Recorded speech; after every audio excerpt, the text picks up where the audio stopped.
Je suis Stéphanie Ledoux, la fondatrice d'Alcyconie. Je suis une passionnée de gestion de crise depuis toujours. Je suis tombée dedans quand j'étais petite et j'interviens dans la gestion de crise dans le monde civil au travers d'Alcyconie, dont je vais vous parler aujourd'hui, et également dans le monde militaire en tant que réserviste opérationnel au ComCyber, où j'ai la chance aussi de pouvoir intervenir sur tous ces sujets.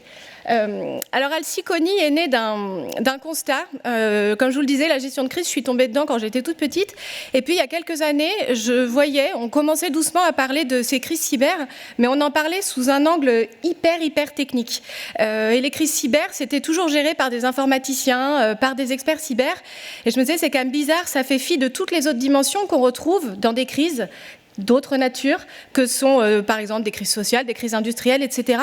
Et on zappe complètement la dimension juridique, la dimension communicationnelle, la dimension réputationnelle, voire informationnelle à l'heure actuelle.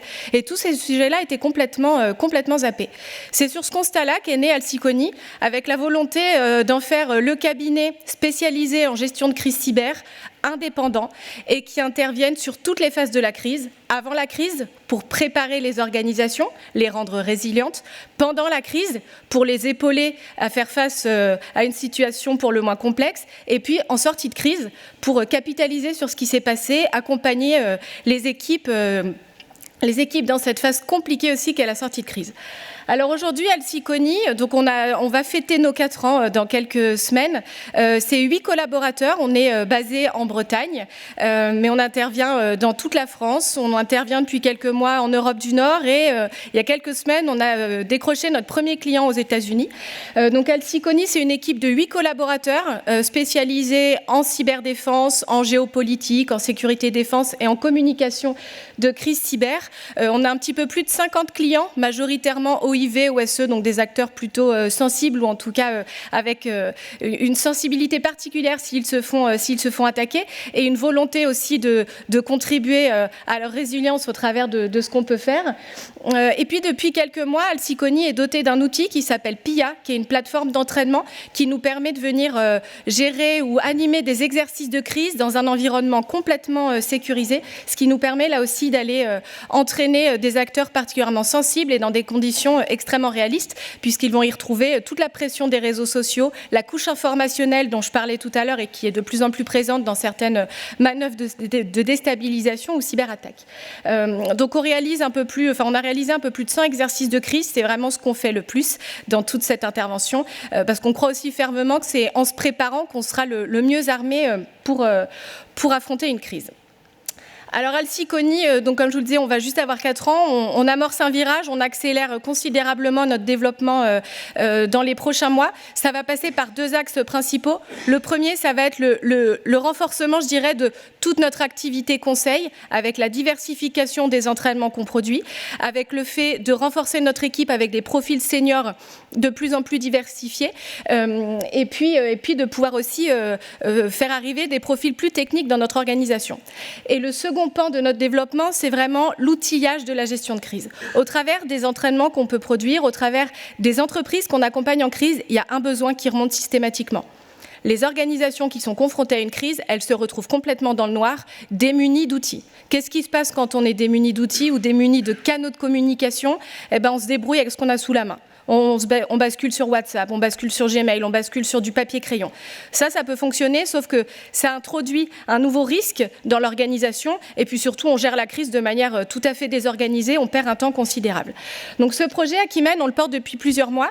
On est pré-incubé dans le cadre de Cyberbooster. On a eu le plaisir aussi de gagner 2 appels à projets, et puis d'avoir la confiance d'expérimentateurs qui nous suivent et qui expérimentent la solution depuis quelques semaines. C'est sur ce second volet que je vais poursuivre cette présentation. Donc Acumen, c'est vraiment une bulle de confiance qu'on vient mettre à disposition des organisations qui le souhaitent, qui sont attaquées ou qui souhaitent se préparer. Dans cette bulle de confiance, les organisations vont retrouver premièrement des fonctions de communication, ce qui est donc le nerf de la guerre au quotidien dans une organisation. Il convient de rétablir à tout prix ces fonctions-là qui sont essentielles. Elles vont retrouver des fonctions de pilotage de la crise, mais également des fonctions de documentation, parce qu'une crise, ça va générer créer énormément de documents. Et quand on n'a pas de lieu centralisé pour avoir tout ça, ça se balade à droite à gauche, sur des drives, sur des ordis, enfin sur les quelques ordis qui sont encore en vie. Donc Acumen, c'est vraiment cette bulle de confiance disponible 24 heures sur 24, 7 jours sur 7 et qui peut être activable en quelques minutes. En termes de modèle de distribution, on est sur... tout d'abord de la distribution directe auprès des clients que nous avons déjà aujourd'hui, auprès de clients qu'on va aller chercher, qui sont plutôt des acteurs type OIV, OSE, là aussi, en priorité. Ça ne veut pas dire qu'on ne va pas s'adresser aux autres, mais ce sont des clients que nous avons aujourd'hui et auprès desquels on sait qu'il y a un besoin qui est clairement identifié. Évidemment, les grands groupes, les acteurs santé, collectivité, dont certains font partie de nos expérimentateurs, justement. Et puis également un modèle de distribution indirecte, puisqu'on va proposer la solution également aux PRIS, certes, donc aux acteurs de la réponse à incident, qui sont eux aussi dépourvus d'outils de communication avec leurs clients et qui nous disent, parce qu'on travaille aussi avec eux au quotidien, nous aussi, en fait, nos clients nous envoient des infos par Gmail, par Yahoo, etc. Et c'est tout sauf adapté à ce type de situation. Donc il y a vraiment deux cas d'usage dans Acumen. Le premier, je dirais, c'est le mode d'anticipation. On est une organisation qui se prépare à la gestion de crise parce que peut-être on y est contraint à cause de certaines réglementations ou parce qu'on a aussi identifié le fait que c'est comme ça que demain on allait mieux réagir. Donc là, ce sont des organisations qui vont se préparer et qui vont avoir accès à Acumen en pilotage, je dirais, pour toute la préparation de leur gestion de crise. Et puis il y a le volet réactif. Là, on est plutôt dans le mode pompier. On se fait attaquer, on a complètement perdu confiance dans ses outils de communication et dans son SI, et on va pouvoir basculer sur Acumen que nous allons pouvoir activer en quelques minutes. On est sur un modèle... sur un modèle SaaS en 3 niveaux. Donc, le premier volet qui est Emergency, c'est le mode pompier dont je parlais à l'instant. J'ai un problème, j'active en quelques minutes, ou on nous demande d'activer en quelques minutes cette solution. Donc là, on va être sur des setup fees et sur un forfait qui va s'appliquer en fonction du nombre d'utilisateurs, du nombre de licences que nous, on aura ouvert et en fonction de la durée d'utilisation de la plateforme. Il y a l'abonnement Serenity, qui est là notre logique, c'est ce qui va constituer demain notre revenu récurrent, qui à horizon 3 ans doit générer 60% de notre revenu. Donc là, on est sur un abonnement au long cours, également avec différents niveaux par rapport au volume d'informations, au nombre de licences, etc. qu'on va ouvrir. Et puis Resiliency, c'est le Saint Graal, c'est ce qu'on cible pour 2024-2025, parce qu'il y a une logique de R&D beaucoup plus importante sur ce sujet. C'est la possibilité de rendre la résilience complètement opérationnelle, là où aujourd'hui la résilience c'est des documents, c'est des normes, et finalement quand on a un problème, on n'a pas grand-chose sur quoi s'appuyer. Donc demain, avec Resiliency, on pourra avoir accès dans Acumen à ces actifs les plus critiques pour pouvoir assurer le minimum vital de l'organisation. En termes de roadmap, donc là nous avons démarré les expérimentations. Avec un acteur du monde de la santé, une grosse collectivité, et puis 2 acteurs industriels qui sont particulièrement intéressés par la solution et qui donc sont en train de la tester et les expérimentations vont se poursuivre sur le début d'année. On cible un lancement à l'occasion du FIC, donc ça arrive très rapidement. Et puis, comme je l'évoquais, Resiliency arrivera pour 2024-2025. Voilà, donc ça, c'était Alsiconi et puis notre projet de développement sur les prochains mois. Ce qu'on a vraiment en tête, ça a été cité il y a quelques jours dans le cadre de la revue nationale stratégique. C'est dans cette optique-là que j'ai construit Alsiconi et c'est dans cette optique-là qu'on va poursuivre. C'est de contribuer fortement à faire de la cyber-résilience de premier rang. C'est à ça qu'on contribue au quotidien et c'est ce qu'on fait auprès de nos clients. Merci beaucoup.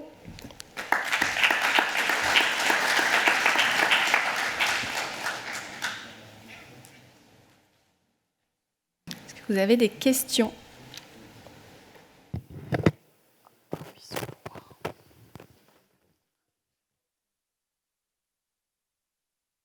Oui.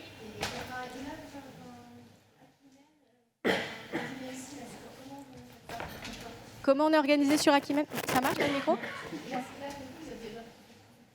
Tout à fait. On est en train de recruter, de construire une équipe technique. Donc, on a un premier développeur qui est arrivé. On a un CTO qui fait partie de l'organisation également. Et donc, l'objectif dans les prochains mois, c'est bien de construire cette équipe technique pour pouvoir poursuivre le développement qu'on a amorcé. Ok, pardon. Je vais me remettre là. Voilà.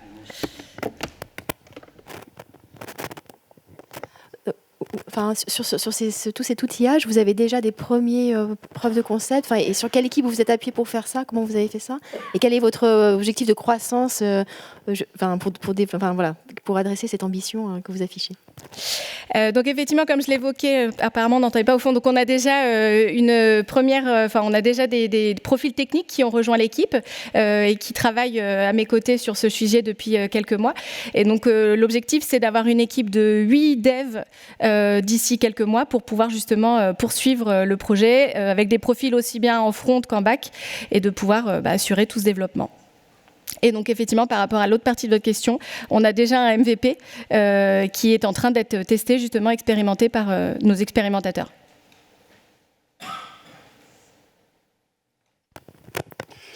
Oui, bonjour. Vous intervenez donc en gestion de crise, donc quand l'attaque apparaît. Est-ce que vous pouvez aussi intervenir en préventif ? Ah oui, c'est ce qu'on fait le plus. C'est ce qu'on fait le plus, le préventif. Ouais, c'est notamment toute la partie exercice de crise dont je parlais. Aujourd'hui, c'est un peu plus de 70% de notre activité. Donc on a bien ces deux volets. On intervient très fortement en amont pour préparer les organisations, les rendre les mieux armées possibles à affronter ces crises.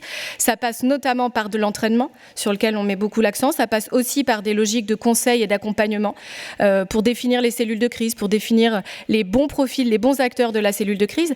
Et puis on a aussi une astreinte 24/7 pour épauler les organisations qui sont victimes d'une cyberattaque et pouvoir les épauler dans toute la stratégie de gestion de l'événement, mobiliser les bons acteurs, aussi bien publics que privés, les acteurs de la réponse à incident, etc.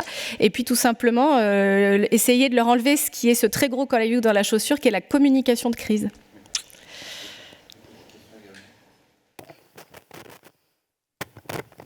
Donc vous mettez à disposition une application en mode SaaS donc aux organisations victimes d'incidents. Mais lorsque le système d'information il est compromis, avec quoi les victimes se connectent à la plateforme ? Alors ce qu'on voit, là c'est vraiment le fruit aussi de l'expérience qu'on a sur le terrain auprès des organisations qu'on accompagne.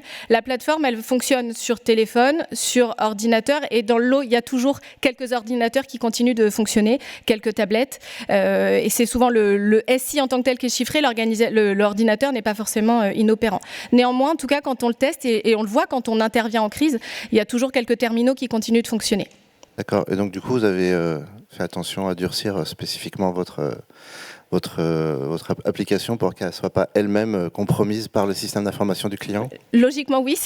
C'est aussi en ce sens qu'on travaille. Ce qu'on a défini dès le départ, c'est d'avoir une application qui soit complètement dissociée du SI du client. Donc, on ne se connecte pas avec ses identifiants via l'AD, etc. On n'est pas du tout dans cette logique-là. Et effectivement, c'est sur des serveurs complètement dissociés. Ce sont des serveurs privés, hébergés en France, etc. Il n'y a aucun lien avec le SI du client. Et dans toute la phase d'expérimentation, il y a deux volets. Il y a effectivement la prise en main des outils par les acteurs dans le mode plutôt anticipation. Il y a la prise en main de l'outil par des acteurs qui sont confrontés et qui doivent agir dans cette crise. Et on le sait, ce sont des profils particulièrement stressés. Et puis c'est très stressant, une crise cyber. Et puis le troisième volet, c'est de tester nous-mêmes notre plateforme, enfin pas nous-mêmes, de la faire tester aussi pour s'assurer qu'elle tienne la charge et qu'elle ne tombe pas aussi, parce qu'il manquerait plus que ça, que l'entreprise déjà victime d'une cyberattaque se retrouve également attaqué sur son outil de backup. Merci.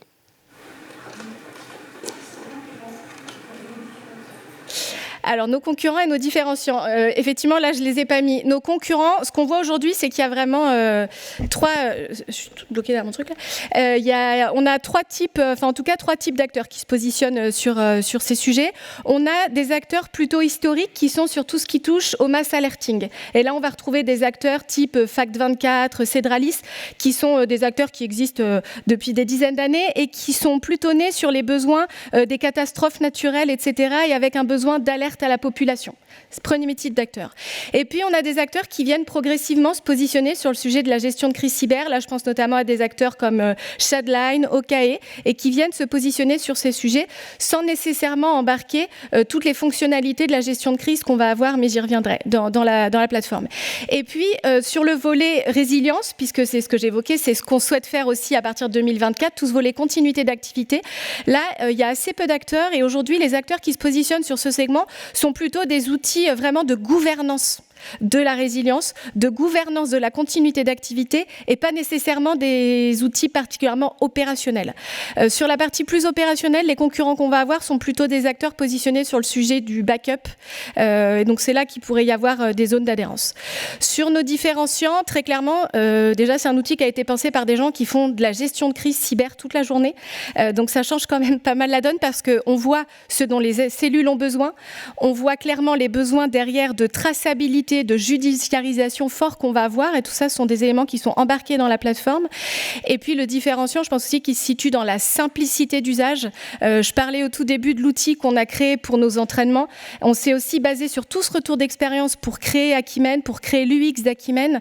Et donc c'est l'un des différenciants majeurs. L'outil, quand on se connecte, on comprend tout de suite comment il fonctionne. On n'a pas besoin de formation et on le voit quand on teste avec notre outil d'entraînement, mais également avec Acumen qu'on est en train de déployer en expérimentation. N'importe qui se connecte et comprend tout de suite comment ça fonctionne. Et ça, je pense que c'est un différenciant essentiel parce qu'une fois de plus, on s'adresse à des personnes qui sont sous stress, qui sont complètement désarçonnées par la situation. Et si on vient rajouter de la complexité avec un outil qui est un petit peu compliqué à prendre en main, on aura raté notre pari.